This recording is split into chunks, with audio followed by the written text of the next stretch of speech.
Welcome to Monday afternoon, everyone. I'm meteorologist Andrew Humphrey. Cloudy skies overhead, keeping us cool, but it remains dry. Things change for Tuesday. I'm talking about Tuesday storms and your weather forecast first at 4.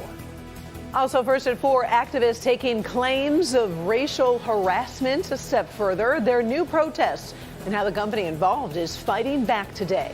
Here's Jamie. Now, this is a way to make an announcement. The future is bright for all 33 seniors here at Loyola High School. I'll tell you why next on First at 4. Live from downtown Detroit, Local 4 News First at 4 starts now. Good afternoon, I'm Karen Drew. First at 4, an activist group is targeting a Michigan company that's already facing a federal lawsuit containing allegations of racial harassment on the job. The National Action Network says it's frustrated tax dollars are going to United Electrical Contractors. That Lansing-based company is a subcontractor working on the $74 million Godfrey Hotel in Corktown. Now, it's a project that's benefiting from development incentives in the form of tax breaks. Former employees have sued United Electrical, alleging a pattern of harassment and discrimination. While I was working there, I would hear racist comments on a near daily basis towards me and Mexican employees on the job sites. We were not given the same training as white employees were. I was assigned to work under a journeyman, and he told me that he had never trained anybody before a day in his life, so he doesn't know if he'll be able to give me proper training. We first told you about the lawsuit in January. The litigation is pending. United Electrical Contractors released a statement making the following points. It calls the lawsuit a, quote, ongoing harassment campaign by a union. It also says the Equal Employment Opportunity Commission has declined to take action on some of the allegations included in the suit. And it says its employees receive diversity training and, quote, we are proud of our diverse and talented workforce. You can see the entire statement at clickondetroit.com. The search for a missing child over in western Michigan has come to a tragic end. We were following the search for one-year-old Noah Allen Jordan in Kent County throughout the weekend. Well, the sheriff's deputies say his body was found in a creek about a mile away from the mobile home park where he was last seen Sunday morning. The deputy says there doesn't seem to be anything suspicious or criminal in the case.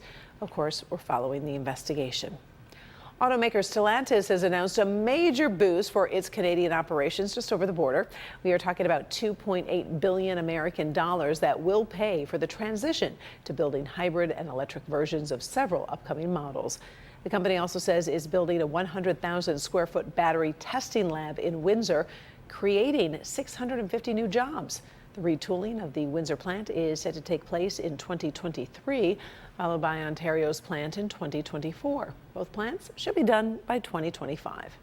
A little cloudy and cool today as we start our work week. Andrew Humphrey going to take the first look at what our evening will look like. Andrew?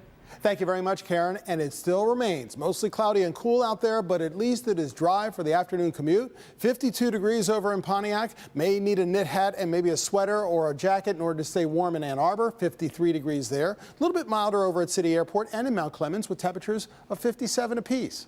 Here are those clouds that are over Detroit and the rest of southeast Michigan. You can see that over the Motor City, 56 degrees currently, wind at around 9 miles per hour, but visibility is looking good.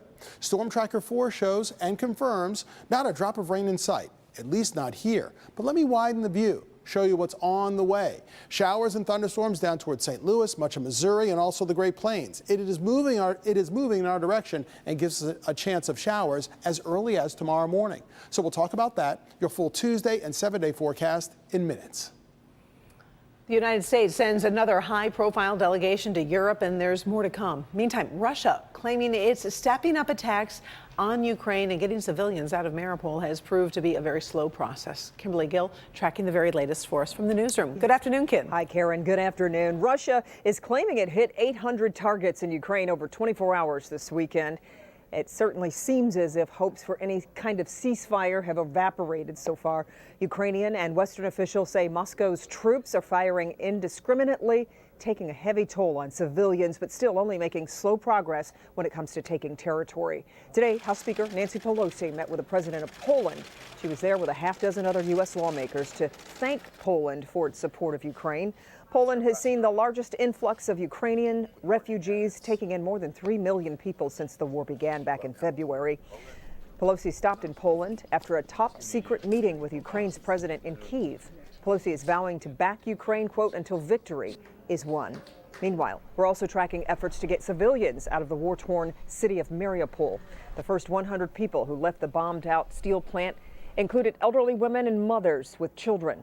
They were supposed to arrive in a Ukrainian-controlled city today, but it looks as if some may have been taken to the village controlled by Russian-backed separatists.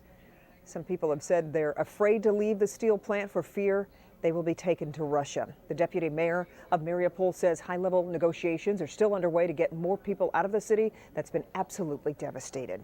And today, the White House announced today that First Lady Jill Biden will be heading to Romania and Slovakia this week. Her visit is a show of support for Ukrainian refugees who've been forced to flee their homes.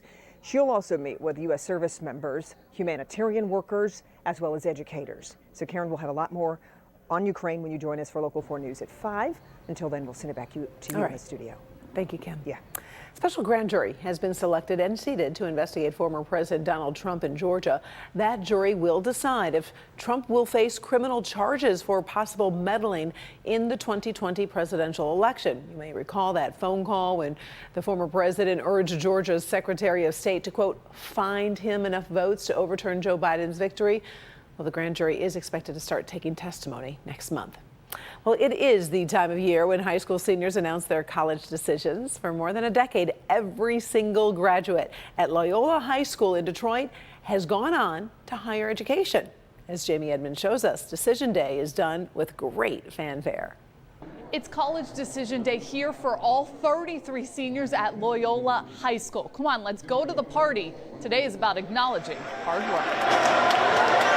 It really felt like a party inside the Loyola High School gym this morning. For the 12th consecutive year, the school has 100% college acceptance among its graduates, something Principal Wyatt Jones, an alum himself, is very proud of. For us, we want our students to have opportunity. Life is about opportunity. So whether they go to trade school, a 2-year community college, or they go to a 4-year school, we champion and celebrate in all those spots. Loyola alumni graduate with 2- and 4-year college degrees at rates that are 7 times higher than those of Detroit public schools and more than 3 times higher than all students of color throughout Michigan.